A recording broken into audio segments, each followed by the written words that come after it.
Hello and welcome to another episode of Quick Expert Reviews.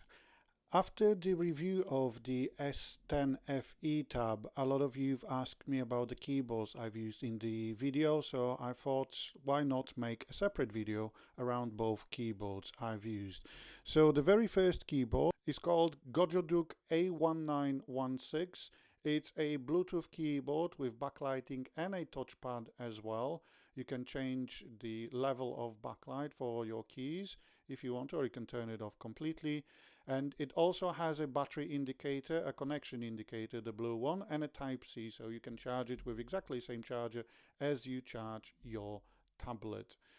It's quite sturdy as well, but it's also quite heavy, and I'll show you in a second. You can also change the color of the backlight to your liking, which is, always nice. And then let's have a look. Let's weight it in and see how much it actually weighs, because it is on the heavier side. So the keyboard itself, and that is for the 11-inch S10 FE, weighs in at 649 grams. So this is the S10 FE. We'll see how much it weighs with the tablet attached. Okay, and the S Pen as well, and the results are in over 1 kilogram, so it's 1,151 grams. Very heavy. To put this into perspective, I also have a 13.3-inch laptop, Samsung Galaxy Book Pro 360, which weighs in 1,069 grams. So bigger laptop with a bigger screen actually weighs in more than the tablet and the keyboard, so 1,070 grams, which is interesting, isn't it, considering it's a bigger device as well. It's also, the S10 FE with the keyboard is actually thicker than the laptop itself. And the laptop can also turn into a tablet mode because you can rotate the screen 360 degrees, hence the name. But obviously it runs on Windows, so nowhere near responsive, or the battery life is nowhere near as good as on the S10 FE. So this is keyboard itself. The keyboard itself, you can obviously adjust the angles to your liking, which is brilliant, especially when you're lying in bed, for example, and you want to adjust the angle. It basically makes it a laptop-like. However, it doesn't have any protection for the screen, so I would highly recommend as some sort of a screen protector so the keys don't touch the screen itself. It is slightly curved on the sides, on the bottom, so the keys don't touch the screen directly. I would still recommend a screen protector for the S10 FE. And the touchpad itself supports gestures as well. So if you use like the swipe 2 fingers to the right gesture, for example, to move between apps, you can do so freely. The keyboard itself, because it connects via Bluetooth to the tablet, there is a noticeable lag when the keyboard goes off, because it turns off automatically in like 15 seconds. And then when it goes live again, it takes about a second or two. So you start typing and nothing comes up on the screen, and then after a second it does come on. Yes, second doesn't sound like a lot, but when you do, you open your let's say a laptop-like tablet every now and then you want to start typing something quickly into Google, and it just doesn't have that direct responsiveness of a keyboard that connects via Pogo connector in the back and doesn't use Bluetooth, which is the next keyboard that I'm going to show you. And this is the Samsung's own, well, this is the tablet, but this is the Samsung's own slim book cover keyboard for the S9, S9 FE, and the S10 FE tablets. So this one connects via Pogo pin on the bottom. So let's have a look. And with the tablet itself, it's 782 grams. So definitely lighter than both the Galaxy Book Pro 360 and the Gojo.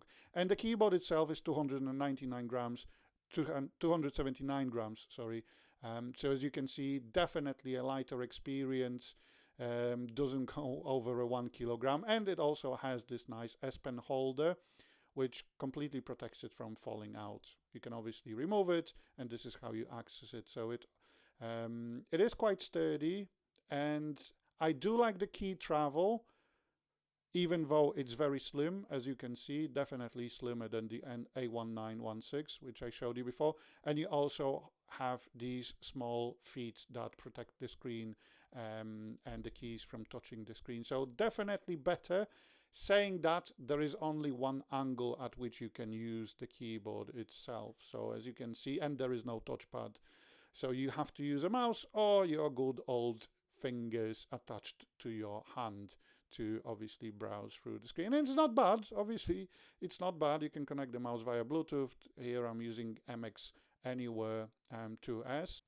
But as you can see, it's one fixed angle which you can't really change as opposed to the other keyboard. So it's decent for typing on a desk or on a lap, but if you're planning on using it in bed and keeping it on your chest, for example, unfortunately, you're not going to see much of the movie you are planning to watch. And this is the A1916 with my S9 tablet attached to it, so you can see the angles of both devices. You can see it's pretty similar, but you can change the angle as on a laptop on the A1916 keyboard, which also has the touchpad, as I've mentioned before. So yes, peaks and troughs, to be honest, and yeah, both keyboards do have their pros and cons. So for example, the A1916 is quite top heavy, so it's tripping over when you're typing on your lap, for example, as you can see, because of obviously the weight of the tablet, and they didn't want to make it too heavy, even though it's over 1 kilo.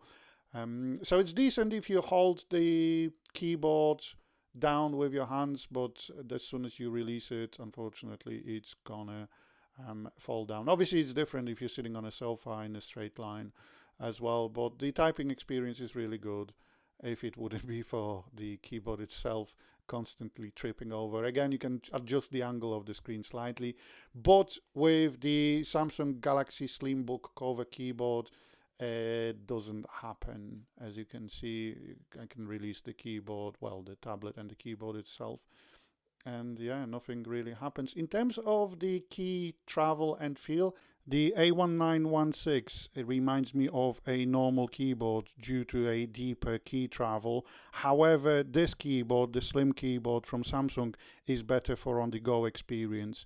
So yeah, thanks for watching another episode of Quick Expert Reviews, and I'll speak to you soon, guys. Bye!